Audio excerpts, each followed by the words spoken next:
Jadi maksud saya kalau dalam kasus-kasus besar begini ujung-ujungnya kompromi. Itulah persoalan mendasar dari bangsa kita ini. Berbeda dengan politik di luar negeri, di Korea misalnya dihukum, mungkin ada pengampunan dan seterusnya. Berapa banyak pemimpin kita yang besar dosanya atau dimaaf-maafkan aja. Kalau memang benar ya apalagi. Ngapa harus panjang? Sehingga secara politik kadang ada tanda tanya ini di kepala saya ini. Apa ini cara untuk terus membuat nama Jokowi itu beredar di publik atau bagaimana? Ya, lalu menurut Abang ini konspiratif sifatnya? Ya memang kalau dari awal saya lihat ada konspirasi besar sih.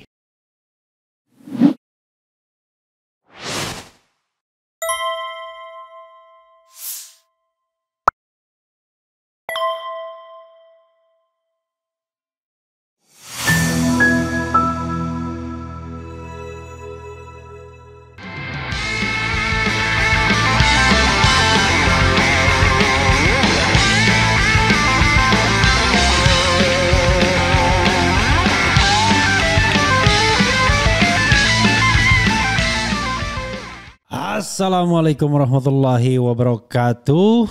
Sobat RH sekalian, jumpa lagi kita di channel yang keren ini. Keren. Ya, sobat RH sekalian, saya punya tamu ya, politisi senior yang merupakan pendiri Partai Amanat Nasional, partai yang dimaksudkan sebagai partai era reformasi. Tapi kita tidak tahu apakah sekarang masih di jalurnya atau tidak ya. Dan apakah beliau ini masih tercatat sebagai anggota atau tidak ya. Yang jelas kalau pendiri nggak bisa dihapus. Walaupun barangkali dalam buku sejarah PAN versi baru sudah nggak ada lagi namanya. Jangan-jangan ya kan. Muhammad atau M. Hatta Taliwang. Assalamualaikum warahmatullahi wabarakatuh Bang. Luar biasa. Jadi saudara sekalian ya.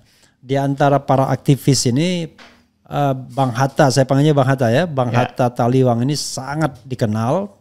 Pokoknya kalau ada gelombang-gelombang protes, gelombang-gelombang oposisi, itu ada Hatta Taliwang di situ. Tapi yang tidak cocok sama saya for the time being adalah beliau termasuk penganut kembali kepada Undang-Undang Dasar 1945 ya kan. Kalau saya kita diskusi dulu lah. Harus ada Nah, itu salah satu dari tuntutan TNI kan. Jadi cocok. Cuma begini Bang Hatta ya, Bang Hatta. Tadi kan kita sudah mendengarkan tuh pernyataan dari Hercules ya kan, ya kan. Dan kemudian kemarahan dari Gatot Nurmantio yang saya bilang unusual. Bang Hatta juga sering kan kalau ada kita kumpul-kumpul acara kami nggak pernah Pak Gatot marah kan? Iya. Tapi ini dia marah besar. Silakan Bang Hatta komentari dulu itu. Saya ingin tahu komentar Bang Hatta sebagai politisi GAIK yang sekarang usianya baru 17 tahun. Silakan Bang Hatta. Oke, terima kasih. Saya diundang ke sini oleh Bang Repli ini yang sudah sangat terkenal. Jadi saya juga surprise mau diundang ini. Jadi tentang soal marahnya TNI atau tokoh TNI lah ya kayak Pak Gatot itu saya bisa maklum. Saya ingat dulu di tahun 80-an ya di saat Opstip ada Opstip itu apa? Operasi Tertib. Operasi Tertib yang dipimpin Laksamana Sudomo. Karena kalau nggak salah anak muda sekarang nggak ngerti itu. Iya. Kalau nggak salah waktu itu beliau masih Pangkop Kamtib ya. Jadi beliau tiba-tiba nyeletuk di wawancara oleh wartawan itu Pak Nas atau Jenderal Abdul Haris Nasution itu asbun. Nah gitu. Itu langsung memancing kemarahan para perwira TNI, terutama Angkatan Darat tentunya karena itu seniornya kan. Sementara Pak Sudomo ini kan dari Angkatan Laut. Jadi ada perasaan ketersinggungan dari Korps lah ya. Jadi ya begitulah spirit Korps dari TNI. Apalagi ini diucapkan oleh seorang ya katakanlah di luar TNI dan tergolong preman ya pasti memancing kemarahan besar dari Korps TNI, saya kira gitu. Tetapi kalau kita lihat ya Bang Hatta ya, Kalau kita lihat yang jadi masalah adalah terkesan terkesan bahwa kok yang marah ini adalah seorang Gatot Nurmantio ya. Yeah. Kita tahu Gatot Nurmantio itu itu Panglima TNI langsung. Walaupun dia pensiun kan, jenderal asli ya, bukan jenderal bintang 4 yang dikasih berkah gitu ya. Dan kita tahu sosok Gatot biasanya senyum ya kan, ketawa. Tapi kok dia marah ini setelah puasa 2 bulan, apa tanda-tandanya? Karena dia menyebut bahwa Indonesia ini nggak kompetitif. Ini gara-gara salah satunya premanisme dan lain sebagainya. Jadi dia tidak hanya spirit corps yang dia lontarkan, tapi sesuatu yang lebih substantif, yaitu Indonesia ini nggak bisa berkembang kalau ada premanisme, ada mafia, ada koruptor dan lain sebagainya. Silakan Bang Hatta. Oke, memang itu persoalan kalau politik kita bergerak ke arah seperti itu ya, sangat negatif ya. Mestinya segala wacana itu ya disampaikan dengan spirit demokrasi, spirit intelektual lah ya. Apalagi untuk kelas-kelas pernyataan para purnawirawan Jenderal TNI yang kelasnya ya boleh dibilang kelas khusus gitu loh. Jadi tiba-tiba ditanggapi oleh seorang yang maaf tidak jelas mungkin apa peran sejarahnya dan sebagainya dalam konteks Negara Kesatuan Republik Indonesia ini, tentu dalam sekali rasa sakit hati bagi orang-orang yang merasa itu orang tua yang harusnya sangat dihormati, sangat dihargai. Soal benar salah itu soal wacana saja, nanti bisa diperdebatkan, tapi bukan dengan langsung langsung menyenggol, mengeluarkan kata-kata yang nggak layak, kata-kata misalnya bau tanah atau menyebut nama eksplisit orang-orang yang sangat dihormati ya kan. Jadi itu tentu dalam dampaknya bagi perasaan bukan hanya KOP, saya kira banyak masyarakat juga akan merasa terganggu perasaannya dengan statement seperti itu. Oke. Jadi saudara sekalian, kalau saya tanya Bang Hatta Taliwang ini relevan sekali beliau ini kalau ngomong tentang TNI sesungguhnya. Ya. Karena saya lihat di sini ya, beliau ini pernah menjadi staf Dewan Nasional Indonesia untuk Kesejahteraan Sosial (DNIKS) merangkap Sekpri Ibu Aha Nasution. Iya. Luar biasa ya. Berarti kemudian karya tulis Jenderal Besar Aha Nasution dan Perjuangan Mahasiswa 2002. Jadi Bang Hatta sebenarnya sangat akrab dengan politik tentara ya sebenarnya. Ya, saya lumayan mendalami, terutama pemikiran Jenderal Abdul Haris Nasution. Baik tentang politik maupun militer gitu. Banyak saya baca, misalnya buku Memenuhi Panggilan Tugas ada 9 jilid tapi bukunya 11. Sejarah Perang Kemerdekaan Indonesia sekian jilid. Lalu pokok-pokok gerilya. Oke. Jadi ya lumayan lah. Oke. Saya memahami apa itu Dwi Fungsi ABRI, riwayatnya. Bagaimana konflik-konflik di era peralihan kekuasaan antara Nasution dengan Soekarno dan sebagainya, itu lumayan lah saya pahami gitu. Jadi kalau beliau ini di pinggir julang wajar saja nih. Pernah ditangkap juga oleh rezim Soeharto bersama Dewan Mahasiswa se-Indonesia 21 Januari 2000. Berapa lama mendekam? Kalau saya itu hanya 2 malam karena salah lepas. Oke. Jadi dicari lagi, saya sudah bergerilya. Sesuai dengan ajaran Nasution, gerilya. Dan pindah dari tempat ke tempat sampai setahun lebih itu. Dan kemudian tidak ketemu? Enggak ketemu. Nyambung. Enggak boleh lebih dari 2 malam di sebuah tempat. Oke, luar biasa ya. Betapa zalimnya era itu. Tapi hati-hati Bang Hatta. Yep. Era sekarang bisa terulang kembali, tangkap menangkap itu kan zaman Jokowi sudah terjadi kan? Iya. Nah sekarang saya ingin menyinggung mengenai soal yang terkait bahwa Bang Hatta juga tercatat sebagai penggugat ijazah palsu Jokowi di Pengadilan Negeri Jakarta Pusat bersama satu Rizal Fadila, kemudian Bambang Trimulyono, Muslim Arbi, satunya lagi siapa?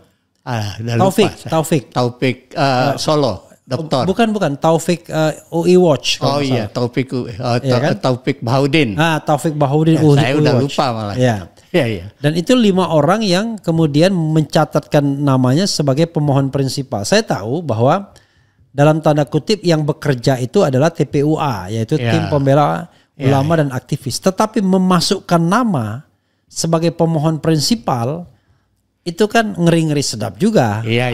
Nah itu apa alasan Abang ya memasukkan nama atau bersedia menjadi penggugat ijazah palsu itu? Jadi saya ingin tanya soal subjektivitasnya. Kalau soal hukumnya saya nggak mau tanya karena Abang nggak di situ wilayahnya. Silakan Abang. Jadi sebenarnya kan karena saya baca Jokowi undercover itu ya. Jadi kalau nggak salah 2 atau 3 seri. 2 seri? Ya 2 seri ya. Itu saya baca. Nah, terutama yang berkaitan dengan ijazah SMA atau SMPP-nya itu. Itu yang saya pikir karena penuh tanda tanya. Seingat saya belum sentuh ke soal ijazah UGM-nya. Oke. Seingat saya. Saya cuma ingin memberikan tambahan.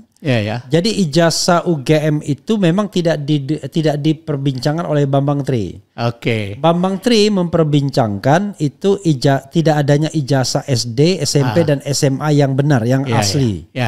Bahkan dia tuh glorifikasi bahwa katanya Jokowi nggak naik kelas dan lain sebagainya.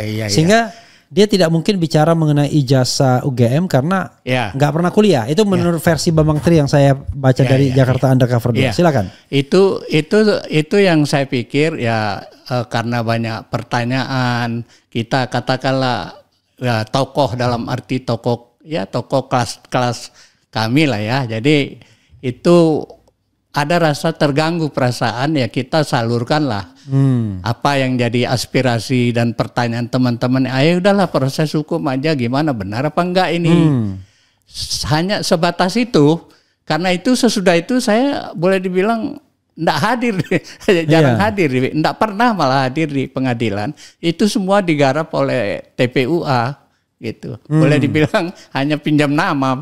Jadi saya terganggu oleh terutama yang jadi fokus saya waktu itu rasanya ijazah SMPP-nya itu yang mendekati masalahnya gitu. Tetapi memang gugatannya tidak hanya mempermasalahkan ijazah itu, tapi ijazah S1-nya itu kan. Juga, Jadi saudara sekalian begini, memang apa yang dilakukan oleh Bang Hatta ini mewakili kepentingan publik. Nama yang ditaruh bisa siapa aja anyone Tetapi menaruhkan nama sebagai penggugat itu nggak gampang. Konsekuensinya seperti Rizal Fadila sih. dia diadukan, tapi Jokowi tidak mengadukan dia itu. Saya Rizal tidak tahu. Fadila nggak diadukan. Oh, baru tahu saya. Jadi yang Rizal Fadila diadukan oleh katakanlah pendukung-pendukung Jokowi ini kan, pro Jokowi. Tapi Jokowi sendiri tidak mengadukannya. Jokowi mengadukan tuh 5 nama. RS diperkirakan Roy Suryo, RS diperkirakan Resmond Sianipar, kemudian T diperkirakan Dr. Tifa, ES. Nah ini ES diperkirakan Egy Sujana, T K diperkirakan Kurnia Trirayani. Cuma mereka tidak menyebutkan secara eksplisit kan. Yang mereka sebutkan itu cuma inisial saja yang kemudian kita kira-kira. 1-2 hari ini mungkin akan lebih jelas. MHT nggak ada, Muhammad Hatta Taliwang nggak ada. M. Rizal Fadila juga nggak ada ya. Mungkin karena kita nggak terlalu nyinyir amat gitu. Mungkin bukan soal nyinyir ini. Kalau nyinyir kan kesannya negatif. Mungkin tidak terlalu vokal tepatnya kan. Tidak terlalu vokal. Kalau nyinyir itu pernyataan mereka yang mau begitu. Jadi Bang, apalagi soal ijazah palsu ini yang Abang lihat, ada satu fenomena akhirnya Jokowi keluar kandang. Selama ini kalau kata orang Jawa nabok nyileh tangan. Nabok nyileh tangan. Jadi dia sendiri tidak pernah mengadukan ke polisi, tapi pendukung-pendukungnya itu entah secara organik entah dibayar kita nggak tahu. Wah tiba-tiba. Dan di-entertain oleh polisi Bambang Tri sama Gus Nur misalnya. Nggak jelas kesalahannya apa karena tidak ada pembuktian yang memadai, tangkap dulu. Dulu Sagana Nenggolan, Jumhuriyet tangkap dulu kan begitu. Nah sekarang pertanyaannya adalah kalau kita lihat sekarang Jokowi hadir sendiri in person. Kalau abang kan bisa melihat barangkali abang, karena saya lihat abang sekarang di FISIP ya. Untuk S3 ya. Barangkali simbol. Biasanya the King of Java atau Java King itu nggak mau dia turun langsung begitu. SBY melakukan itu waktu dia jadi presiden. Dia datang sendiri ke Polsek, kalau nggak salah waktu itu setingkat Polsek kalau nggak salah dia, atau Polres ya? Ke Polda kayaknya. Saya ingat fotonya. Ke Polda ya. Polda. Nah ke Polda ya, mengadukan penghinaan terhadap dia oleh Wakil Ketua DPR waktu itu lupa saya namanya. Orang Solo ya? Orang Solo. Aduh, Zainal apa ya? Dari partai Ma'arif. Zainal Ma'arif dari Partai Bintang Reformasi. Iya. Pada waktu itu memang tuduhannya serius banget. Ya kan kalau dia waktu sebelum masuk Akmil sudah nikah duluan, sudah punya anak dan lain sebagainya kan. Nah, dia mengadukan itu karena dia merasa terganggu kan. Sekarang Jokowi juga datang. Apa pendapat Bang Rizal ketika seorang Jokowi hadir ke sini? Bang Hatta, kok Bang Rizal? Bang Hatta. Oh Bang Hatta. Karena mirip-mirip Rizal Fadila. Yang berkali-kali ke sini Rizal Fadila soalnya. Dan saya kalau bilang Bang Hatta itu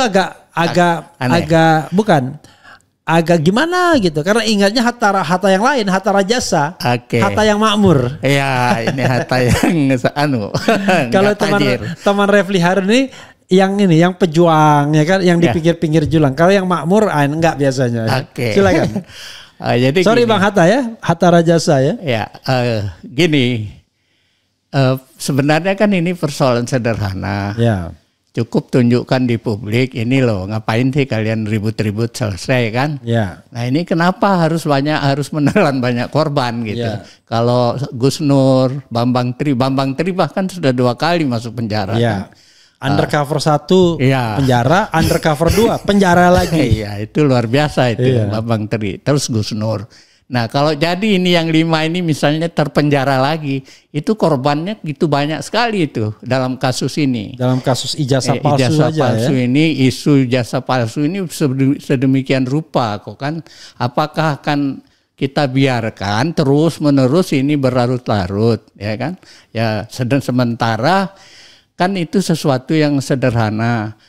Nah saya juga tidak ngerti apakah lewat undang-undang keterbukaan informasi publik itu sebenarnya pejabat ya, karena Pak Jokowi masih pejabat kan sekarang, pejabat dan antara lah minimal. Itu nggak bisa digugat untuk memperlihatkan aja biar selesai gitu loh. Artinya kan kita ini bangsa yang sangat arif ya, pasti suatu hari itu ada permaafan, ada apa dan sebagainya. Berapa banyak pemimpin kita yang besar dosanya atau dimaaf-maafkan aja gitu. Kalau memang benar ya apalagi gitu. Mengapa harus panjang? Sehingga secara politik kadang ada tanda tanya ini di kepala saya ini. Apa ini cara untuk terus membuat nama Jokowi itu beredar di publik atau bagaimana gitu loh. Lalu menurut abang ini konspiratif sifatnya? Ya memang kalau dari awal saya lihat ada konspirasi besar sih untuk mendorong dari sejak wali kota menuju gubernur menuju presiden itu. Feeling saya aja ini bahwa kan kalau lihat tingkat ketokohannya waktu itu nggak seberapa lah dibandingkan misalnya dengan Din Samsudin yang punya perguruan tinggi 180 Muhammadiyah itu kan. Itu kalau disurvei insya Allah masuk capres. Tapi kan Din misalnya nggak dihitung. Tiba-tiba pemimpin yang 5 kecamatan ini naik namanya kan luar biasa. Sehingga saya sebut waktu itu 2012. Pemimpin 5 kecamatan. Solo 5 kecamatan waktu itu. Wali kota lah itu membawa lebih kurang 5 kecamatan lah. Itu bisa mendominasi survei dan sebagainya. Sehingga saya berkesimpulan Waktu itu di 2012-2013 sebelum pemilihan presiden ini mesin peluncur besar ini saya pikir. Ada mesin peluncur besar yang mendorong dia ke angkasa Jakarta hingga ke angkasa Indonesia. Luar biasa. Dan itu berarti bukan peluncur roket lagi, peluncur nuklir itu. Nah, luar biasa pokoknya mesin besar. Sehingga saya pikir ini namanya mungkin itu yang disebut konspirasi dan sebagainya itu. Nah, kalau kita bicara mesin peluncur besar itu ya. Ada orang mengatakan bahwa wah ini not only konspirasi dalam negeri. Kalau cuma konspirasi dalam negeri modalnya tak banyak ya kan. Banyak. Ini konspirasi luar negeri juga. Sehingga dalam kasus ijazah palsu ini jangan salah, tautannya dengan kepentingan asing juga ada. Silakan Abang menanggapi seluas-luasnya. Kalau tingkat itu sehingga saya pernah nulis di grup juga.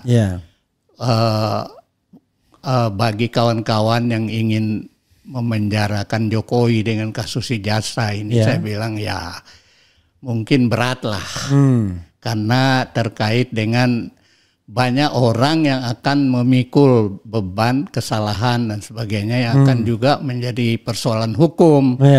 Dan kalau udah menyangkut soal-soal orang besar, biasanya itu politik yang lebih berkepentingan daripada hukum.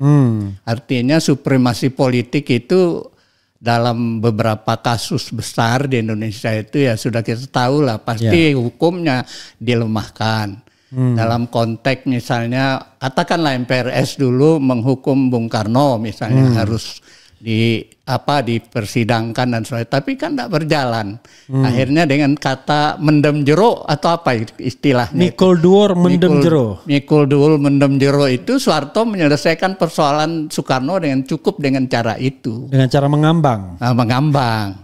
Begitu sampai juga, dia meninggal. Iya. Begitu juga soal Pak Harto. Pak Harto mengambang juga. Mengambang juga. Tapi jangan lupa Pak Harto sudah jadi tersangka. Sempat. Sudah jadi terdakwa tapi belum pernah hadir memang. Belum, dan akhirnya mungkin setengah hati juga lah saya. Ditambah dengan ada lagi fakta lain bahwa kita ini saya sebut sebagai negara kompromi itu adalah dalam kasus peralihan kekuasaan itu, perubahan itu, Golkar misalnya harusnya dibubarkan kan ternyata nggak bubar. Jadi itu sejarah-sejarah kita yang termasuk kasus Senturi dalam era peralihan SBY juga kan ngambang juga. Sampai terakhir nggak jelas. Sampai terakhir nggak selesai juga. Hari pertama kemudian orang ribut impeachment Budiono, tapi sampai berakhir dapat presiden baru pun tidak. Dan orang lupa. Jadi kasus itu cuma menaikkan beberapa politisi, salah satunya Akbar Faisal dulu. Kasus Senturi siapa lagi ya? Oh ini Ade Komarudin. Banyak lah yang jadi bintang-bintang muda lah. Termasuk Bambang Susatyo segala kan. Itu. Jadi maksud saya kalau dalam kasus-kasus besar begini ujung-ujungnya kompromi. Itulah persoalan mendasar dari bangsa kita ini. Berbeda dengan politik di luar negeri. Di Korea misalnya di hukum mungkin ada pengampunan dan seterusnya itu. Tapi begini Bang, yang tidak adilnya adalah Abang bicara tentang kompromi, saya bayangkan mungkin kompromi antara Jokowi dan Prabowo. Kalau dalam tanda kutip dalam kasus ini kan bagaimanapun kompromi itu terjadi antar elit. Tapi kan korbannya jelas tetap ada. Bambang Tri, Gus Nur itu real ditangkap, ditahan, dihukum, ya kan? Penjarakan. Lah dalam kasus G30S berapa korbannya? Maksudnya komprominya tuh kompromi di tingkat atas. Memang itu karena politik tingkat tinggi lah urusannya Nah sekarang ini concern Abang pada pemerintahan Presiden Prabowo. Kita mau disclaimer dulu. Ini Abang waktu Pilpres kemarin jadi tim sukses siapa?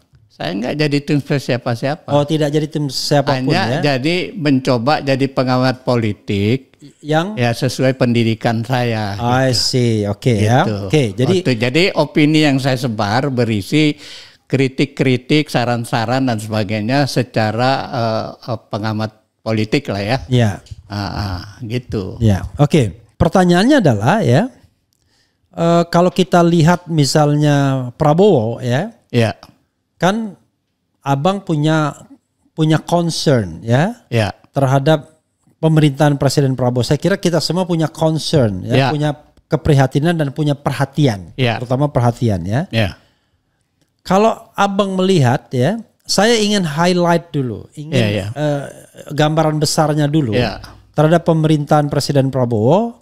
Terserah mau kaitkan dengan apapun. Sekarang sudah 6 bulan. Apa yang Abang rasakan sebagai pengamat politik, sebagai aktivis politik, sebagai senior politik yang sekarang usianya insya Allah sudah 72 tahun ya kan? Melihat pemerintahan Presiden Prabowo ini. Silakan. Memang kalau dilihat dari sisi idealisme, saya bilang harusnya setelah peralihan kekuasaan itu ada yang saya sebut sebagai revolusi konstitusional. Yaitu perubahan yang dilakukan dengan menggunakan wewenang presiden gitu. Wewenangnya apa saja misalnya. Wewenang itu ya paling enggak misalnya segera ganti pejabat baru, pejabat bermasalah itu jangan dipakai. Ini maksudnya untuk pemerintahan Prabowo ya, bukan untuk bukan reformasi kemarin, bukan ya? Untuk pemerintahan Prabowo secara teoritis kan kalau sebuah perubahan itu harusnya melakukan perubahan konstitusional menggunakan wewenang presiden. Presiden berwenang ganti kepala kepolisian, presiden berwenang ganti kepala kejaksaan, mengganti panglima TNI, mengganti kalau perlu ketua Mahkamah Agung. Bukan kepala kejaksaan, jaksa agung. Iya, jaksa agung, sorry. Kepala kejaksaan itu nanti jaksa tinggi. Jaksa agung. Itu kan wewenang yang normatif yang dimiliki presiden. Ya, kalau dia mau lakukan perubahan ya paling enggak yang itu dulu digarap. Berikutnya ya orang yang telah bersalah secara hukum yang terdata sudah ada di KPK diproses. Apakah itu menteri, apakah siapalah pejabat tinggi atau apapun itu diproses. Begitu. Jadi itulah yang saya maksud sebagai secara normatif itu wewenang dari presiden. Yang itu menurut saya itu adalah seharusnya kalau perubahan mau signifikan dilakukan seperti itu. Dan banyak lagi lah langkah-langkah misalnya membentuk zakon kabinet gitu. Bukan kabinet-kabinet yang ini. Tapi kan saya bilang tadi sejarah kita ini sejarah negara kompromi. Jadi ya pasti ada pertimbangan politik kenapa harus dilakukan yang seperti ini. Ada pertimbangan subjektif kenapa harus melakukan hal-hal yang seperti ini. Sehingga saya lihat Prabowo memberi solusi dengan cara apa yang saya maksud mungkin sebagai revolusi menolong rakyat. Dengan kebijakan-kebijakan misalnya ya yang langsung bersentuhan dengan rakyat. Harga gabah ditentukan. Makan bergizi gratis. Pupuk mafianya dipotong. Lalu listrik misalnya didiskon. Itu untuk rakyat semua yang langsung. Gitu. Banyak buruh dinaikkan upahnya 6,5%. Apalagi banyaklah ya kebijakan-kebijakan. Termasuk untuk perbaikan ekonomi misalnya dia berusaha kunjungan ke luar negeri dapat komitmen mungkin ada 1.000 triliun barangkali yang didapat dari luar ya itu dari ke Arab dari ke Inggris dan sebagainya itu jadi semua kebijakan-kebijakan yang ditempuh itu langsung banyak menyentuh ke rakyat misalnya honor guru dinaikkan apalagi dan banyak saya tidak enak sebut satu-satu ini pokoknya banyak hal-hal yang langsung ke rakyat dia nggak gitu memperhatikan apa yang menjadi isu-isu kelas menengah misalnya adili Jokowi atau ya termasuk yang terakhir soal ganti pupuk palpa dan sebagainya itu jadi itu yang saya lihat dalam perspektif saya ya dia selamatkan dulu lah rakyat yang banyak ditimpa masalah oleh kebijakan-kebijakan di masa lalu juga gitu. Gitu. Jadi kalau kita bicara itu kebijakan yang apa istilahnya ya? Kalau misalnya orang luka itu dikasih apa gitu ya? Pertolongan pertama pada kecelakaan. Itu P3K. Kita bisa memahami P3K itu sebagai sesuatu yang harus dilaksanakan. Tetapi kan itu bukan satu-satunya hal yang bisa menyelesaikan bangsa ini. Oh iya, sangat banyak. Akar persoalan bangsa ini menurut saya satu korupsi. Itu akar itu. Anda mau bicara apapun, polisi nggak benar, ujung-ujungnya korupsi. Ya. Tentara nggak benar, ujung-ujungnya korupsi. Ya. Menteri nggak benar, ujung-ujungnya korupsi. Ya. Jadi nggak ada orang yang nggak benar itu bukan karena korupsi, ya kan? Wah, gaya hidup nggak ada, ujung-ujungnya korupsi. Nah, kalau sudah soal kepentingan korup begitu, ya kita nggak bisa berdebat dengan atau bermeeting atau bertemu dengan orang seperti itu. Pasti harus kita pisahkan antara air dan minyak. Ya. Lalu pertanyaan saya adalah sampai kapan yang namanya P3K ini dijalankan oleh pemerintahan Prabowo, ya, sampai kemudian dia akan berkonsentrasi untuk memperbaiki hal-hal yang sifatnya struktural. Ya, gitu. Tentu yang lebih tahu ya Prabowo lah. Ya menurut Abang, menurut analisis Abang. Dugaan saya dia mungkin butuh juga support. Misalnya statement dari para purnawiran TNI, di samping ada yang sensitif yang mungkin dia abaikan, tapi pasti ada bagian-bagian dari masukan itu yang akan menjadi pertimbangan. Misalnya soal reshuffle barangkali ya. Reshuffle yang pelan-pelan mungkin, yang sangat bermasalah atau yang tidak berprestasi mungkin ya dalam sekian bulan atau berapa hari entah itu akan dilakukan gitu. Tapi yang paling sensitif itu ya pasti dia tunda menyentuhnya sampai dia betul-betul merasa bahwa ada sesuatu yang dirasakan oleh rakyat nyata sebagai kebaikan. Soal korupsi misalnya, dia sentuh soal mafia minyak. Mafia minyak itu kan sesuatu yang nggak pernah tersentuh bahkan dari sejak rejim Pak Harto kan. Dia berani menahan anaknya Reza Khalid sama anak angkatnya itu ya adalah. Tapi bapaknya kenapa nggak ditahan? Nah, itu yang saya bilang. Anaknya doang. Padahal kita tahu kan. Kita selalu bilang ini mohon maaf ya. Saya tidak bicara spesifik. Mafia. Kita tahu tuh bisa tunjuk tuh mafianya. Mafianya gitu. Wong saya punya daftar 45-an mafia di Indonesia. Saya punya daftar. Bayangkan kalau Abang aja punya daftar, apalagi Kejaksaan dan KPK kan? Pasti lebih lengkap lagi. Lengkap daftarnya. Iya, saya berdasarkan yang saya amati di masyarakat aja. Artinya begitu sampai saya bilang kalau mau Indonesia berubah, presiden tuh harus bisa mengatasi 45-an daftar mafia ini. Tangkapin dulu lah pokoknya. Ya, gitu. Lalu tangkapin, bekukan rekeningnya biar dia tidak capital flight ya kan? Gitu. Adakan kerjasama dengan pihak asing yang memang mengelola uangnya karena itu uang hasil kejahatan kan begitu kan?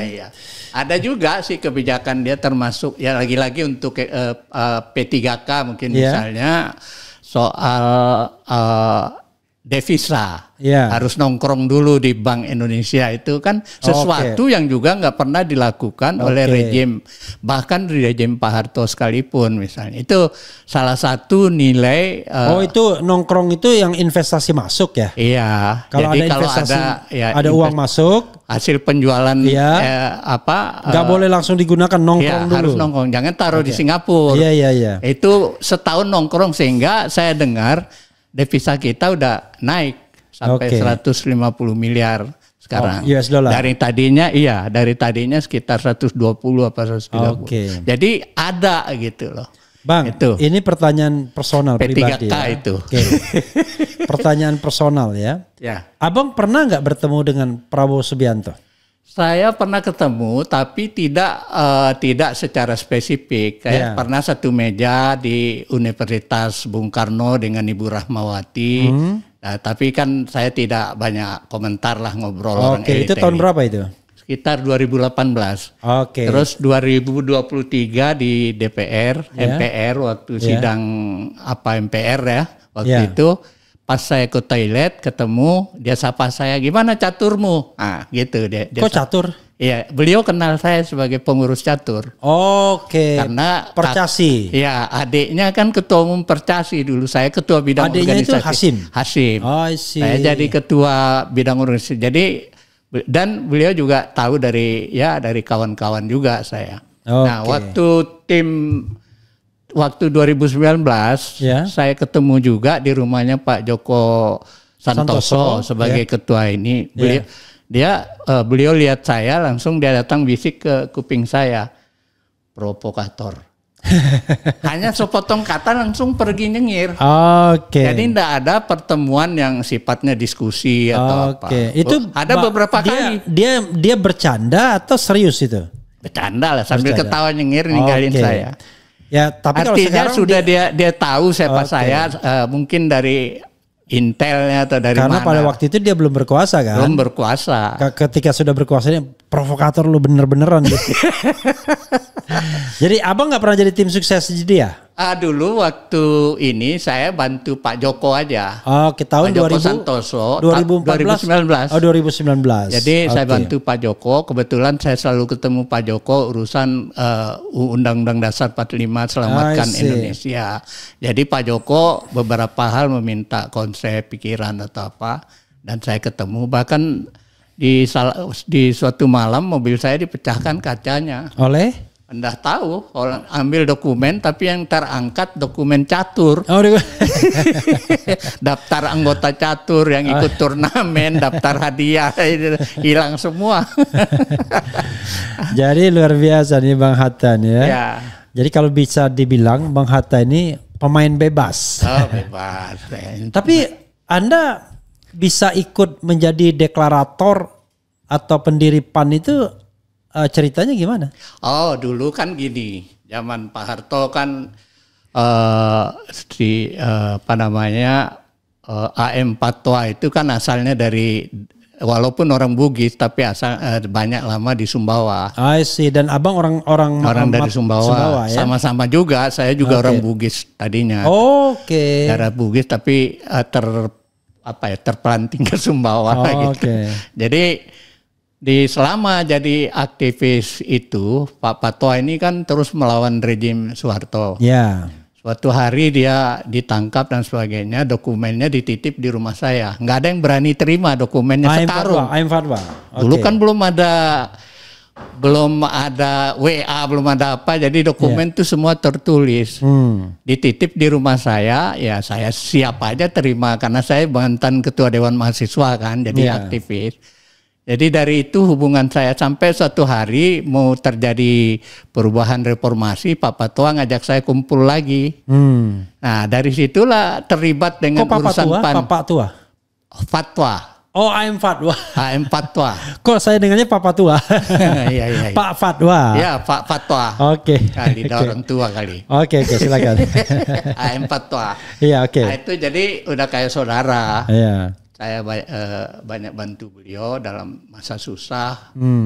Ya, saya juga dibantu. Jadi sebenarnya kedekatannya kepada AM Fatwa bukan Amin Rais ya? Bukan, AM Fatwa saya.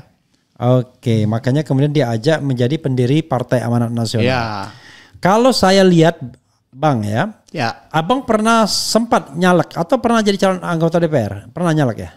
Pernah. Jadi di periode awal reformasi karena lewat Pak Fatwa tadi saya jadi pengurus PAN. Saya ketua bidang sosial. Hatta Rajasa itu kalau nggak salah ketua bidang energi.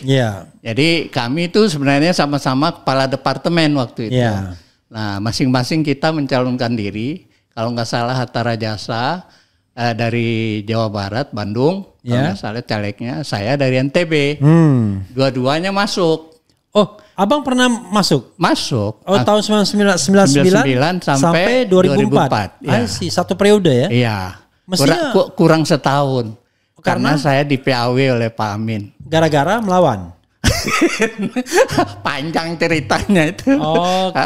Nggak etis saya cerita di publik lah gitu loh. Iya. Makanya abang nggak jadi kaya kan? Kalau biasanya kan kalau komplit kan sekarang ini kalau kita mau cepat kaya jadi politisi ya. Iya. Tapi era itu saya lihat sih kawan-kawan banyak aktivis kan. Jadi masih punya etika, nurani dan sebagainya. Dan belum tahu cara cari duitnya mungkin. Tapi diajari juga oleh partai tua. Ada 2 partai tua, 3 ya. Golkar, PDI sama P3. Itu yang melatih. Yang melatih bagaimana cara cari duit. Allahu Akbar. Nauzubillah min zalik ya kan. Makanya kadang-kadang kalau kita lihat sejarahnya sebelum jadi anggota DPR itu pada miskin ya kan. Tapi begitu jadi anggota DPR, jadi pejabat, kaya raya semua itu. Jadi ada kisah seorang tokoh partai, nggak usah saya sebut namanya. Partainya Partai Abang? Bukan. Oke. Nah, tapi kita kan waktu itu terbuka bisa memantau laporan kekayaan orang kan yang masuk ke LHKPN ya. Nah, itu. Salah seorang diantaranya hanya 50 juta kekayaannya. Padahal dilapor. Belakangan mungkin triliun udah sekarang. Oke, itu sama dengan menteri. Begitu masuk kekayaannya cuma kalau nggak salah berapa? 1 miliar apa? Baru 6 bulan udah 11 miliar. Kalau setelah pensiun saya perkirakan ratusan miliar. Nah, itu. Karena mengelola dana yang bisa sampai triliunan. Memang untuk kaya di Indonesia bukan hanya bisnis. Tetapi jadi politisi. Jadi politisi. Salah satunya DPR. Itu tangga menuju kaya saya lihat. Tapi banyak juga orang yang generasi saya yang biasa aja hidupnya. Ya, susah. Saya kira masih idealismenya ada di zaman awal peralihan itu. Kalau kita lihat ya, ada anggota DPR berkali-kali jadi anggota DPR, kehidupannya biasa-biasa aja. Seperti misalnya Hidayat Nur Wahid, ya kan? Iya. Itu kan dari era reformasi sampai sekarang jadi anggota DPR. Iya. Ketua MPR malah. Bahkan ketua MPR. Tapi kalau dilihat sehari-hari. Tapi nggak tahu, jangan-jangan tabungannya banyak juga. Sorry Pak Kiai. Kita nggak tahu juga. Tapi ya intinya sederhana. Karena kalau tidak main kong kali kong kesana kemari mengolah anggaran dan lain sebagainya, kan pas-pasan aja sebenarnya kan. Belum lagi permainan. Zaman dulu kan setahu saya teman saya di panitia anggaran itu paling 5% lah dari itu yang mereka dapat. Sekarang 30%. Saya dengar waktu kasus itu Nazarudin ternyata mereka udah pakai 22% sebelum itu kan. Jadi saya kaget juga. Waduh, ngeri. Itu 5% itu pun yang saya dengar itu setelah terwujud proyeknya udah, baru pada datang misalnya mendekati bupati, mana bagian saya bilang kira-kira gitu. Bukan ngijon ya? Kalau enggak ngijon. Kalau dulu kan ngijon. Iya. Kamu mau dapat nggak dana ini, dana pengembangan infrastruktur daerah ya kan? Iya. DPID apa ya? Dana pengembangan infrastruktur daerah. Kalau mau ijon dulu. Iya. Kalau uangnya nggak cair kan mati dia kan. Nah itu yang saya tahu teman saya dulu dia datang berharap dapat dari seorang bupati yang saya dengar dia hanya dikasih 50 juta. Padahal kalau kita mau jujur ya. Iya. Di antara semua pejabat publik yang pendapatan resminya gede itu anggota DPR. Itu sebulan itu dia bisa dapat miliaran per tahun. Iya. Tetapi memang tidak ada apa-apanya dibandingkan komisaris kalau dia kalau misalnya merangkap komisaris BUMN tapi bukan anggota DPR-nya kan. Itu bisa semiliar per bulan. Kalau komisaris Pertamina, Telkom, bank dan lain sebagainya. Saya tidak tahu ya. Ini sebuah pertanyaan yang saya kira tidak gampang menjawabnya. Dari mana kita harus memulai ya? Gini, kita sebagai seorang aktivis kan punya idealisme, punya something to be kita harapkan terrealisasi di masa depan. Ya saya katakan sebagai baldatun thayyibatun wa rabbun ghafur kan? Iya. Sekarang kira-kira ya, saya cuma kasih 3 saja jalan untuk menuju masyarakat itu. Abang harus pikirkan 1 apa, 2 apa, 3 apa. Jadi dengan 3 jalan ini, insya Allah Indonesia akan jauh lebih baik. Silakan Bang, biar Abang tergerak. Jadi sebenarnya kalau didalami dengan mungkin kita berbeda soal yang ini ya. Misalnya lewat kalau ada konstitusi seperti yang dulu, minimal ada MPR sebagai pengontrol presiden, pilpresnya lewat musyawarah dengan biaya yang murah, kalaupun ada kenakalan tidak melibatkan masyarakat luas, sehingga tidak terjadi kerusakan masif di masyarakat. Lewat cara-cara itu seperti yang dipikirkan oleh pendiri negara dulu lah, bahwa itu tidak sempurna sudah pasti, tapi kan kita mesti sempurnakan soal masa jabatan misalnya nggak boleh lebih dari seperti Soeharto, kita batasi, itu artinya kita adendum. Lewat permainan inilah pilpres langsung nggak usah lah, Kalau pileg sudah pasti langsung ya. Tapi pilpres nggak usah. Pilkada saya masih bisa kompromi. Artinya karena pilkada ini banyak tokoh yang dikenal oleh masyarakatnya. Jadi dia lebih dekat ke masyarakat. Jadi ya silakanlah pilih di antara menurut masyarakat mana yang terbaik. Tapi pilpres ini kan sering lahir dari proses yang gelap. Hanya wewenang partai. Partai ini kan tidak jelas pula, ya kan? Dia dibayar sekian, lalu orang nggak jelas siapa kualitas, bagaimana kapabilitas, tidak penting. Hanya mereka bicara keterpilihan dan isi tas kan? Itu aja. Jadi soal pilpres lah yang paling sensitif menurut saya. Jadi itu harus kita benahi. Jadi kunci pertama apa? Kunci pertama ya pilihlah di MPR. Gitu. Jadi ubah musyawarah. Pemilihan presiden. Ubah sistem pemilihan presiden dengan semangat konstitusi di mana ada kata apa istilahnya dulu penjelmaan rakyat. Jadi ada utusan golongan atau utusan daerah, ada utusan partai. Itulah jelmaan rakyat kan. Jelmaan inilah yang kita percayakan untuk memilih presiden. Kira-kira gitu sehingga enggak ribet, enggak waktunya. Dan saya tangkap Prabowo gelisah juga kemarin itu. Dia bilang aduh pilpres kita ini kok begini kan. Ada keluhan dia. Dia bilang costly. Kemudian Messi. Waktu juga. Kemudian apalagi dia bilang ada 4. Tunggu itu loh. Dia ada 4 bilang. Jadi costly itu berarti berbiaya tinggi. Messi itu ya berantakan gitu ya, nggak karu-karuan. Apalagi ada 4 dia bilang. Pasti kecurangannya lebih tinggi dan mudah diatur ya, gitu. Ya itu kita kalau mau bicara tanda petik selamatkan Indonesia ya kira-kira itu dulu lah sistem kontrol presiden dulu lah, supaya presiden tidak semena-mena tiba-tiba. Nggak pernah kampanye pindah ibu kota, tahu-tahu pindahin ibu kota. Nggak pernah kampanye soal PSN, tahu-tahu daerah ini di PSN-kan dan seterusnya. Jadi boleh dibilang kewenangannya udah berlebihan dan itu akhirnya menjadi problem. Seperti yang terjadi di Banten, terjadi di Rempang dan sebagainya ini kan karena nggak ada kontrol presiden kan. Gitu. Itu kira-kira solusi strategisnya begitu. Selebihnya ya jangka jauh ya pendidikan politik rakyat harus diperbaiki. Kan gitu. Dan seterusnya. Saya kira sudah banyak yang ngerti lah. Jadi keywordnya adalah kembali pada Undang-Undang Dasar 45 dan dengan nanti adendum lah pemilihan presiden. Walaupun sebenarnya ada satu soal yang menurut saya ngapain kembali kalau begitu? Kenapa nggak diadendum lagi sekarang dengan perbaikan lagi kan? Tapi itu oke lah. Itu perdebatan panjang. Itu perdebatan panjang. Artinya lebih sederhana kembali daripada kita bongkar-bongkar yang dari yang sudah ada dan seterusnya. Tapi bisa itu undang-undang dasar seperti Amerika saya dengar. Yang apa yang sudah dibuat oleh tahun 2002 itu semua tidak akan hilang dari dokumen, dicatat aja.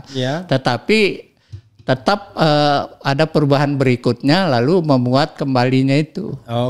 Kira-kira gitu solusi yang bisa kami sudah diskusikan panjang lebar gitu loh. Itu abang dengan kelompok yang mana itu? Kayaknya ada di situ yang setuju dengan kembali kepada Undang-Undang Dasar 45 yang merupakan tuntutan Purnawaran TNI nomor 1.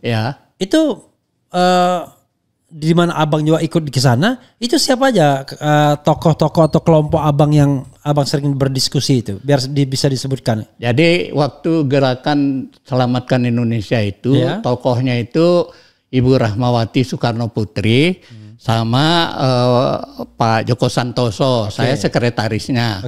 Lalu kita datang ke MPR ratusan orang waktu itu. Lalu ada berkembang lagi misalnya gerakan kembali ke UUD dipelopori oleh Jenderal Tiasno. Ada itu kelompok kan namanya.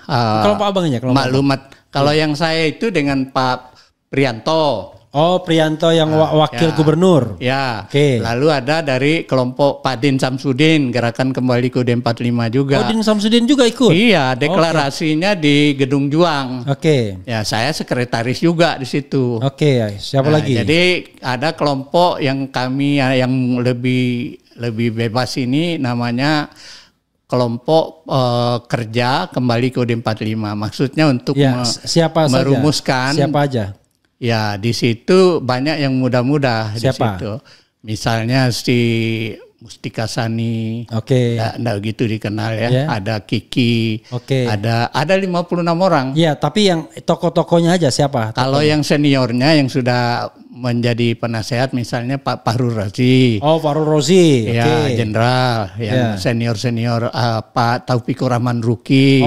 Ruki juga ikut juga. Ikut. Terus banyak beberapa yang sudah ini ya, saya udah. Kalau intelektual akademisinya siapa? Akademisi Dr. Mulyadi. Oh, Dr. Mulyadi ikut juga. Ya, iya. Nah, terus kalau yang lama-lama kami ini gabung ke kelompoknya Presidium Kembali ke UUD 45 yang dipimpin Pak Tri Sutrisno. Nah, di situ sekretarisnya adalah Pak Ihsanuddin Nursi. Nah, di situ ada Pak Lanyala Mataliti gabung. Ada banyak sekali tokoh di situ. Jadi sekarang jauh lebih tanda petik menggumpal lah gitu lah. Bang. Sana. Sepanjang yang saya tahu atau sependek pengetahuan saya ya. Iya. Kembali kepada Undang-Undang Dasar 45 itu manifesto Gerindra yang sependek saya tahu. Dan sebenarnya untuk kepentingan sejarah Prabowo juga tertarik sebenarnya kan kembali kepada Undang-Undang Dasar 45 karena dia mengingat dalam tanda kutip so-called masa kejayaan Orde Baru ya kan. Karena dia bagian daripada itu. Orang seperti Bu Rahmawati akan tertarik juga. Dia akan melihat inilah Bung Karno sebagai orang yang paling banyak perannya di dalam PPKI kan sebagai ketua PPKI yaitu Panitia Persiapan Kemerdekaan Indonesia yang salah satunya adalah mengesahkan Undang-Undang Dasar 45 ya. Tapi persoalannya adalah kesannya ya kok seperti romantisme sejarah saja ini. Karena saya mengatakan not proven under 1945 Constitution itu Indonesia menjadi negara yang benar. Coba you name it. Di mana masa, di mana kita di bawah Undang-Undang Dasar 45 itu kita dianggap negara hebat. Yang terjadi di bawah Undang-Undang Dasar 45 itu memunculkan dua rezim otoriter. Rezim otoriter Orde Lama dan rezim otoriter Orde Baru. Pertama, karena tidak konsekuennya para pemimpin bangsa itu sendiri terhadap UUD 45. Misalnya dekret presiden kembali ke UUD 45, ternyata presiden menerapkan demokrasi terpimpin, di mana kekuasaan tersentralisir ke Soekarno. Jadi ya enggak ada lagi, masa di era itu ketua MPRS jadi menteri, ketua Mahkamah Agung jadi menteri. Jadi enggak ada sebenarnya, enggak bahasanya mungkin tidak konsekuen terhadap pesan-pesan konstitusi. Mungkin karena peran sejarah mereka yang hebat, lalu dia merasa punya kewenangan untuk melakukan apa saja demi menurut versi dia ini loh cara menolong Indonesia. Pak Harto juga gitu, ya kan? Justru sangat keras kritik dari tokoh-tokoh bangsa termasuk YLKB, Yayasan Lembaga Berkonstitusi Pimpinan Bung Hatta kan. Nah, dulu juga Bung Hatta dengan kawan-kawan Liga Demokrasi juga keras mengkritik Soekarno. Nah, di era Pak Harto, Bung Hatta juga mengkritik pelaksanaan UUD 45 termasuk Jenderal Nasution, Ali Sadikin membentuk petisi 50 dan seterusnya. Itu selalu judulnya itu adalah tidak konsisten atas pelaksanaan UUD 45. Nah, ya boleh dibilang dui fungsi itu disalahgunakan. Tentara menjadi dominan di berbagai sektor kehidupan kan udah tahu lah ya. Itu semua. Angkatan 7778 kami ini juga dulu juga kritik soal pelaksanaan UUD 45. Jadi kita menganggap masa-masa itu masa yang belum konsisten. Nah, kami mengajak untuk konsisten kembali membaca pasal-pasal UUD 45 yang murni itu, yang ini, di mana baik dan lemahnya. Salah satu kebaikannya ya kalau saja MPR itu berfungsi dengan benar dan presiden bisa dikontrol, maka negara ini ada jalan yang selamat yang itu. Jadi implementasinya nanti ke depan itu tidak lagi mengacu kepada referensi-referensi yang masa lalu yang nggak beres itu. Jadi teks itu kita terjemahkan dengan benar dan baik lah. Gitu. Bang. Ya kalau kita bicara mengenai sebuah sistem bernegara, sistem bernegara itu diatur oleh konstitusi sebagai hukum tertinggi. Ya. Kalau konstitusinya baik, maka dia bisa men-trigger sistem yang baik. Kan begitu teorinya. Tapi kalau konstitusinya tidak lengkap, banyak loopholes-nya, banyak lubang-lubangnya, maka dia men-trigger sistem yang kemudian akhirnya tergantung penguasa di lapangannya. Artinya kan tidak terbukti Undang-Undang Dasar 45 versi asli itu menjadi sebuah dokumen yang bisa menjaga bangsa ini agar tetap lurus pada sejarah yang ingin dibuat. Oke, kalau begitu cara melihatnya UUD 2002 juga bermasalah kan. Artinya penguasa juga akhirnya semau-maunya juga kan. Kita lihat apa yang terjadi selama kepemimpinan Jokowi di bawah konstitusi amandemen juga kan tidak juga seperti yang dipikirkan, seperti apa yang diharapkan oleh para pengamandemen kan. Tapi paling tidak ada pembatasan kekuasaan dibandingkan Pak Harto 7 periode. Nggak ada yang berani ngomong pada waktu itu. Lah kan sistem militer itu saya bilang. Militerisme bukan sistem UUD 45 kan. Artinya kalau kita bicara mengenai sebuah success story, baik di bawah Undang-Undang Dasar 45 yang konon katanya asli, dan di bawah Undang-Undang Nomor 45 yang versi 2002 ini, memang nggak pernah negara kita menjadi negara yang konstitusional kalau begitu. Iya, karena itu saya berharap generasi yang lebih muda ini, yang udah lebih pintar, lebih cerdas, lebih tidak ada lagi kebanggaan sejarahnya gitu. Misalnya kayak Soekarno, dia proklamator, jadi dia merasa berwenang. Yang paling berjasa. Berjasa. Datang Soeharto dianggap sebagai pahlawan. Dan seterusnya. Sekarang kan tidak ada lagi. Nah, jadi kita egaliter. Di masa egaliter inilah kita coba berbicara secara rasional. Mana yang harus kita benahi, mana yang kita lupakan. Artinya dengan proses demokrasi yang ada sekarang, yang terbangun, di mana ada semangat egaliter, semangat saling menghargai, ya itu yang dilakukan. Apakah bentuknya kita berkompromi, bermusyawarah. Bermusyawarah untuk mufakat. Untuk menyelamatkan bangsa ini seharusnya begini, tanpa harus kita saling menuding, ini nggak benar, lu nggak benar, nggak akan selesai. Kita lihat aja secara rasional bagaimana sebaiknya menata negara ini. Saya kira gitu. Itu berdasarkan pengalaman-pengalaman buruk baik di era reformasi maupun di era lama. Itu kalau kan anggota atau penguasanya mau ngajak dialog, kan? Kalau ini kan penguasanya malas sudah untuk mengajak dialog itu kan? Itu kita nggak boleh putus harapan. Jadi kita harus punya pikiran yang baik. Artinya kadang-kadang yang kita lihat itu tidak seperti apa yang tampak kan, yang kita pikirkan itu. Misalnya orang mengatakan Soekarno itu presiden seumur hidup karena dia ambisius dan sebagainya. Padahal itu soal taktis zaman dulu itu, akal-akalnya Sekber Golkar sama TNI. Yang takut PKI itu berkuasa setelah pemilu yang akan makanya dijadikan seumur hidup. Untuk jadi bumper. Bumper paling tidak kalau PKI berkuasa ada masih presiden yang mereka pegang kan gitu. Tapi kalau kita lihat tradisi politik Indonesia sama, patriarki begitu. Ini baru 2025, pemilihan 2029. PAN partai abang sudah bilang calon presiden kami Prabowo. Jadi padahal PAN sendiri partai politiknya bukan punya Prabowo, kan kayak dulu kan Pak Harto. P3 nyaloninnya Pak Harto. PDI nyaloninnya Pak Harto. Jadi mentalitasnya tidak shifting, tidak egaliter gitu. Inilah banyak sekali agenda kita yang harus kita bereskan termasuk perubahan sistem kepartean. Bagaimana sebaiknya supaya partai ini tidak menjadi bukan jadi alat dari konglomerat, bukan dari alat. Ini bagaimana memutus rantai itu juga agenda. Gitu. The last question ya. Siap. Sebelum closing statement, Abang yakin nggak dengan kepemimpinan Prabowo ini bahwa kan kalau kita lihat orangnya, kalau ngomongnya sih wah seperti betul-betul cinta negara Republik Indonesia.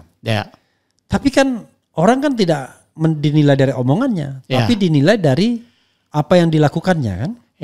Oke lah, kita tidak usah masa lalunya, itu nanti debatable. Yang dilakukannya selama menjadi presiden saja, ya kan? Itu sumpah presiden itu masih pakai teks yang lama kurang lebih kan? Saya bersumpah ya untuk menjalankan konstitusi dan undang-undang serta peraturan selurus-lurusnya serta bertakwa kepada Tuhan Yang Maha Esa. Baru beberapa jam kemudian sudah dia langgar itu sumpah jabatan itu dengan sorry to say, saya kan ngomong apa adanya, dengan mengangkat Mayor Teddy. Karena saya udah berkali-kali ngomong di sini. Undang-undang TNI tidak membolehkan TNI aktif untuk di luar 10 kantor ini. Nah, 10 kantor itu tidak termasuk sekretariat kabinet. Bagaimana seorang katanya patriot, cinta negara Republik Indonesia, tapi kemudian baru bersumpah beberapa jam kemudian sudah dia langgar sumpah. Jadi kalau saya lihat, maksud saya gini. Lalu saya berpikir, jangan-jangan dia nggak peduli juga dengan undang-undang dasar atau dengan undang-undang itu. Yang dia pedulikan adalah apa yang dia pikirkan dan kemudian dia laksanakan apa yang dia pikirkan itu. Lah itu bisa otoritarianisme itu. Pak Harto kan melampaui konstitusi dan melampaui undang-undang. Jokowi juga melampaui konstitusi dan undang. Kan gaya Jokowi, kalau undang-undangnya tidak sesuai dengan keinginannya, undang-undangnya diubah. Nah ini sama. Tidak sesuai dengan keinginannya, undang-undangnya diubah. Menyesuaikan dengan kepentingan untuk Teddy misal ya. Walaupun ini baru contoh kecil. Tapi kan kalau kecil saja kita sudah tidak permasalahkan, takutnya tambah besar nih barang. Silakan. Ya Bang. Kita tetap melakukan kontrol-kontrol seperti itu. Kalau saya sih artinya masih melihat ada harapan kepada dia. Karena saya belum melihat ada potensi lain yang akan bisa lebih baik. Lebih baik dan bisa terpilih. Orang baik seperti Anies. Nah persoalan keterpilihan ini juga bagian dari permainan kan. Jadi itu yang saya khawatir. Jadi ini ada orang yang saya anggap masih ada niat baik. Ya kan di dia ini.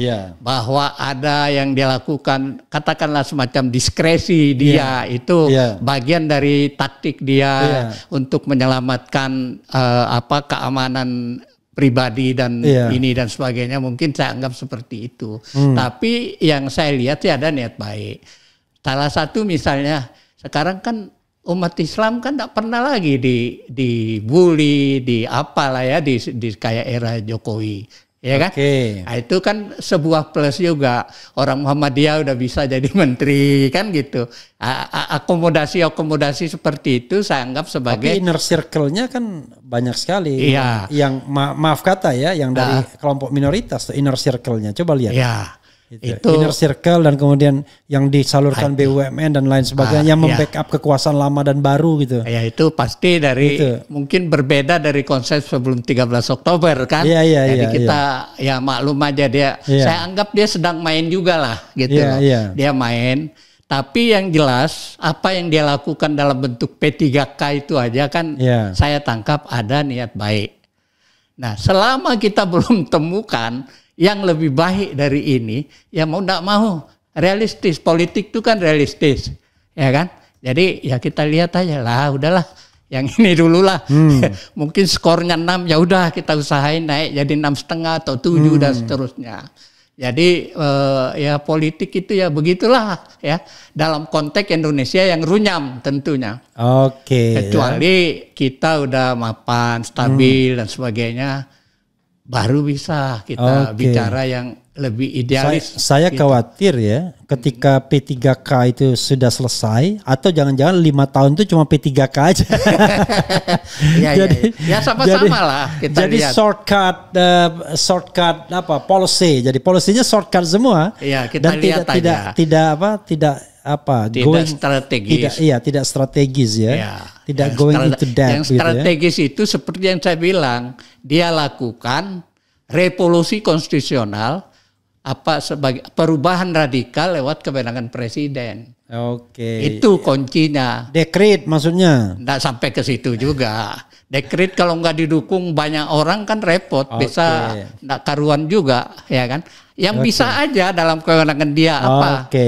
Ya, ganti si A, ganti menteri, ya, ganti perpu itu bisa kan sebenarnya? Iya, perpu bisa digunakan. Ya, tapi itu bisa dia lakukan ya kalau dia punya pembantu yang lurus. Nah, itu. Pembantu yang tidak punya vested interest. Ya. Pembantu yang tidak punya conflict of interest, pembantu yang tidak memupuk harta kekayaan, pembantu yang tidak jualan ketika menjadi pejabat publik. Ini kan pembantunya jualan semua. Ya, ini yang kita lihat. Diangkat sebagai pejabat publik, perusahaannya bejibun. Diangkat menjadi pejabat publik, kantornya masih menggunakan nama dia, ya kan? Jadi bagaimana kemudian itu ruang kita untuk kritisi terus saja. Sepanjang dia tidak melakukan represif terhadap kita ini, udah kita. Kalau misalnya gini ya, di bidang hukum, ya ini terpaksa saya harus menyebut nama karena ini kan. Coba kita cek misalnya, Menteri Koordinator Hukum Yusril Iza Mahendra misalnya, masih ada nggak kantor hukumnya? Saya dengar masih ada sih. Ya masih ada kan? Ya. Walaupun namanya Iza dan Iza, tetap aja itu kantor hukum dia. Dia yang menjadi founder dan kemudian orang yang paling berpengaruh, influencernya nomor 1 kan. Kalaupun ada adiknya dan lain sebagainya itu kan the second line aja. Nah, pertanyaannya adalah kira-kira konflik. Dia gunakan nggak itu sebagai conflict of interest? Paling tidak trading in influence. Kan sangat mungkin. Ya kalau itu kan sejak era SBY dia udah seperti itu kan. Otto Hasibuan misalnya. Iya. Masih nggak kantor dia? Ya. Paling tidak kita lihat anaknya bela Jokowi. Nah maksud saya kalaupun saya menyebut nama ini kan kita demi kebaikan publik. Oh iya. Harus. Kan harusnya kan kantor itu harusnya dibubarkan. Ya. Bikin kantor baru ya. Yang dia tidak punya konflik of interest di sana kan begitu. Karena itu kan konsekuensi kan seharusnya. Kayak Pak Hugeng lah. Waktu beliau diangkat jadi Kapolri, toko bunga istrinya tutup. Nah itu jadi baru kita percaya. Tapi kan nggak mungkin orang-orang itu akan menutup ladang bisnisnya. Karena kehidupan mereka adalah kehidupan yang kehidupan yang mewah. Nggak kayak abang sama saya kutu kupret. Iya kan? Iya. Kalau abang datang ke sini kucuk naik lantai 3, naik Gojek nggak ada masalah. Tapi seorang Yusril sama Otto Hasibuan, saya menyebut dua nama ini karena saya orang hukum kan. Iya. Kan nggak bisa begitu karena sudah terlanjur nikmat hidup kan. Mudah-mudahan sentilan ini membuat mereka berubah. Ya mudah-mudahan. Iya ya kan? Gitu. Bayangkan saya dulu waktu diangkat jadi staf khusus. Dan kemudian tiba-tiba menjadi komisaris, berhenti saya staf khususnya. Orang nambah manjat kalau gitu kan, nambah memeluk karena takut sekali. Karena jabatan staf khusus itu menjadi garansi Anda bisa bertahan di komisaris kan. Saya berhenti staf khususnya. Tapi saya tetap mengkritik karena saya bilang kredo saya BUMN itu badan usaha milik negara, saya bilang. Negara itu penguasa, rakyat dan wilayah. Bukan badan BUMP, saya bilang badan usaha milik pemerintah. Memang iya. Karena itu kalau Anda pengurus BUMN, it doesn't mean Anda harus tunduk pada presiden, nggak ada kaitannya. Presiden itu kan cuma mengatasnamakan saja, bukan milik pemerintah itu BUMN. Dulu era baru reformasi era Bu Mega, itu saya kan setelah berhenti dari DPR ngomong dengan katakanlah keluarga sekampung namanya Faisal Tamin. Menteri, Faisal Tamin, Menteri Aparatur. Waktu itu. Saya ngomong di rumah pejabat, saya lupa ada acara halal bihalal. Bang, saya bilang, bisa nggak saya jadi komisaris BUMN? Di ini kan saya dari Komisi 9 urusan keuangan perbankan, ngertilah saya bilang. Dia bilang wah berat, nggak bisa, harus lulus tes ini banyak seleksi dan sebagainya, nggak bisa katanya. Nggak ada seleksi sekarang. Lah itu di zaman awal reformasi Bu Mega itu masih kayak gitu. Saya pendidikan apa ya kan lumayan, ini segala pengalaman anggota DPR. Nggak bisa jadi komisaris. Sekarang preman yang jadi komisaris ya kan.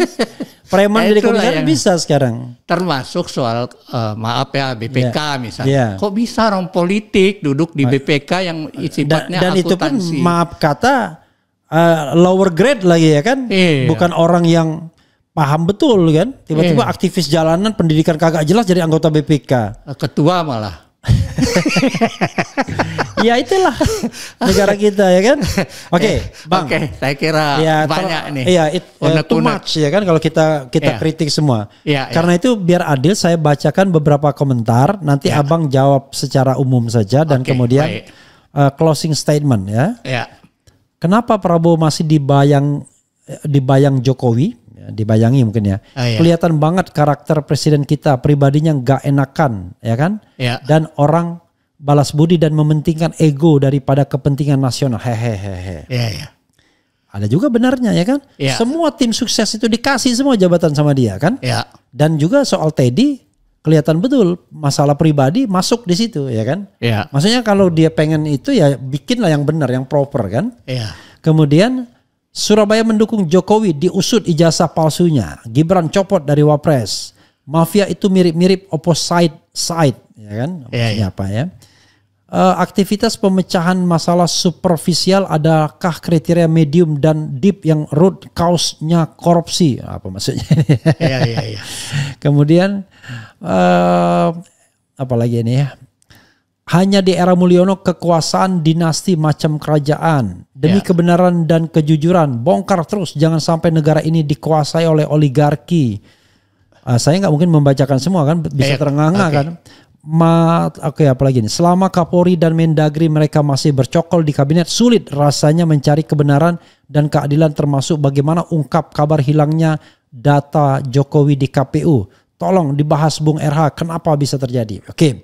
Ini saya ini ingin pertanyaan terakhir ya.